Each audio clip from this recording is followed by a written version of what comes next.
হারালাম, সে ফুলের কাটা ছাড়া কি পেলাম। কাজ করে বলবাই, কাজ না করে তার কোনো ভুল নাই, আমার এখানে কোনো ভুল নাই। কোনো লোক দোয়া করবে আর আমি কমিটির সদস্য যারা কোনো আমার এলাকার আছে সবাইকে অনুরোধ করবো আমাদের গ্রামে অনেক আলোকিত হচ্ছে, শিক্ষিত ছেলেমেয়েরা বেরোচ্ছে, তাদেরকে নিয়ে আপনারা সুন্দর একটা সমাজ করবেন এবং স্কুলের প্রতি আপনারা খেয়াল রাখবেন।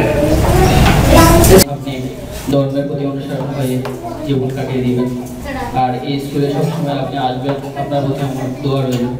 সবাইকে আমার মতো এত সুখ